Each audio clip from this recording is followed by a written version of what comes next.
Ukrainian President Volodymyr Zelenskyy is on his way to Berlin for a day of diplomacy to prepare for Friday's bilateral meeting between Vladimir Putin and Donald Trump. The German Chancellor Friedrich Merz is set to lead talks with various world leaders this afternoon, including the US president. Now, while Trump has suggested a land swap could be on the agenda when he meets Putin in Alaska, the Ukrainian president says he will reject any Russian proposal to pull Ukrainian troops out of the eastern Donbas region. Zelenskyy warned that withdrawing Ukrainian forces would pave the way for Russia to conduct further offensives. He repeated his position that territorial issues should only be discussed after Moscow has agreed to a ceasefire. And for more on this, let's cross straight to Kyiv and speak to our correspondent there, Nick Connolly. Good to see you, Nick. Do Ukrainians feel that anything positive can come out of today's meeting between EU leaders, President Zelenskyy, President Trump, that these talks might sort of lay some groundwork before Trump and Putin meet in Alaska on Friday? I think from a Ukrainian perspective, this is very much the compensation prize. Yes, it is better than nothing, but it is not the same as having Zelenskyy at that meeting in Alaska, as had been hoped. The Ukrainian side was convinced, because Trump also had said that he wanted to bring the two presidents together, but we know that Vladimir Putin has no interest in engaging with President Zelenskyy. He constantly claims that Zelenskyy is illegitimate, so this is definitely not the first choice, and there is a sense of these talks going ahead on Friday about Ukraine without Ukraine, which has always been a red line for the government here. But certainly the fact that the Europeans are trying to coordinate and that this is being managed and kind of run by the German side is a plus. The question is, what kind of leverage do they have over Donald Trump?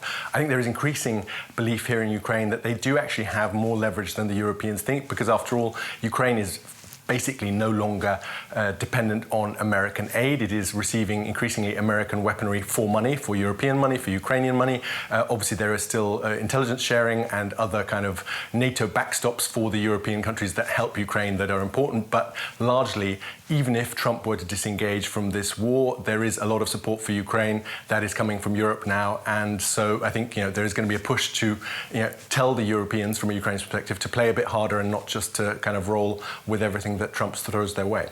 Mm-hmm. President Zelenskyy has clearly said Ukraine is not willing to pull out of the eastern Donbas region.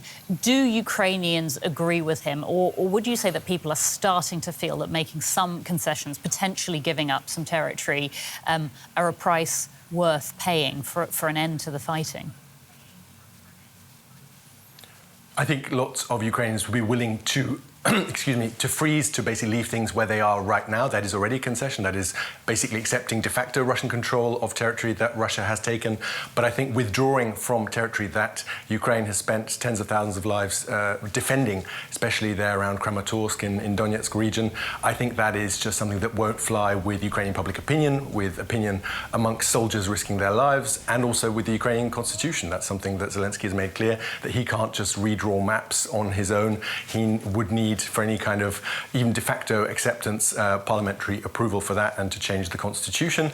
I think the other thing is obviously that this is also looks like a very one-sided deal, right? We'd had Trump before talking about some kind of mutual kind of exchange, the Russians giving up territory that they currently control, but there seems to be no more talk of that. That's kind of gone.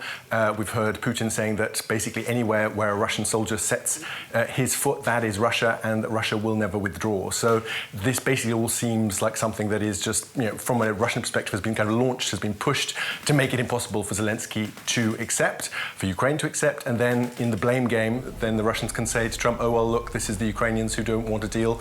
Maybe you should put more pressure on them rather than on us. Nick, we'll leave it there, but thanks so much. That's DW's Nick Connolly reporting from Kyiv. We're joined now by Michael Kimmage. He's a leading expert on Russia, Ukraine and US foreign policy, and the director of the Kennan Institute at the Wilson Center. That's a US-based global policy think tank. Welcome to DW, Michael. Great to have you on the show. When European leaders meet with President Trump virtually today, what can they say to try and bring him back towards Ukraine's point of view? I think that there will be a series of warnings that the European leaders provide about the missteps that are possible in this kind of a rapid-fire, quickly organized summit meeting. And they trace the basic Ukrainian and European interests in the situation is that there not be any concession of territory to Russia. And also just that Trump be very aware of how Putin has broken his word in the past, blown past agreements, agreed to things that he didn't sincerely believe in. That might not be exactly news to Donald Trump. I think he's vaguely aware of that, but I think it's just a message that the European leaders are going to drive home. It's not about persuading Trump not to meet with Putin that's going to happen, but it's about creating a framework of caution around the meeting. The German Chancellor Friedrich Merz, he's pushed for today's pre-Alaska meeting. He'll be hosting Ukraine's president in person in Berlin. How do you see Merz's role in all of this? Well, I think he's positioning himself very understandably as perhaps the key European leader in this situation. That corresponds to the German economy and Germany's place in Europe. And I think he also feels that he's a credible interlocutor for Trump, that he's able to talk to Trump. That was more difficult for Angela Merkel. That was more difficult for, sort of previous German leaders. And I think he believes in his own eyes he can make it work. So he's putting his own credibility and his own position to a degree on the line here. And I think that he's, understandably, and I think will work out for him. He's self-confident about that. So would you say Merz has Trump's ear?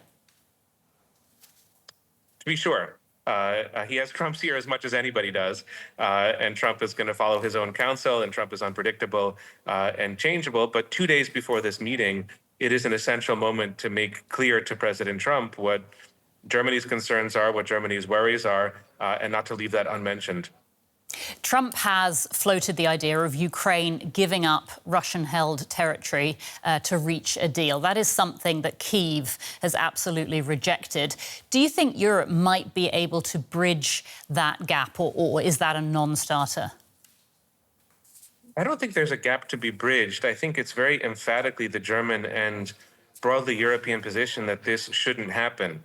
That Russia shouldn't be granted formal control over Ukrainian territory, that this is a disastrous precedent to set. It's not the kind of Europe that anybody wants, where borders are exchanged at will and territory swapped because of military force. And I think that what Europe has done already and will continue to do is just to give Ukraine encouragement that if the U.S. deviates too far from this, that there will be really a difference of opinion between Europe and the United States. And in that difference of opinion, Europe is going to be very much behind the idea of Ukraine's territorial integrity and sovereignty. So there's really not too many ways of finding an in-between position. Either Ukraine's territorial integrity and sovereignty is respected or not. And clearly, Chancellor Merz and Europe is going to be pushing hard for respect for territorial integrity and sovereignty. The White House has called the Alaska summit, planned for Friday, a listening exercise. Does that definitely mean that there'll be no quick deals over Ukraine's head? I would be careful with the adverb definitely when it comes to President Trump, because he can be very surprising and he can be also very spontaneous. But you do see with the president and with the White House that there's a degree of managing going on here, that they're trying to manage expectations and not to over-deliver and to over-promise. When President Trump had a news conference last Friday in Washington with heads of state from Armenia and Azerbaijan, Trump seemed to suggest that some big deal was at hand with Russia, and I think both he and the White House have walked that back a bit in the last couple of days. President Zelenskyy says that, simply holding the summit in Alaska on U.S. soil is a victory for President Putin because it's breaking his isolation. Do you see it that way as well?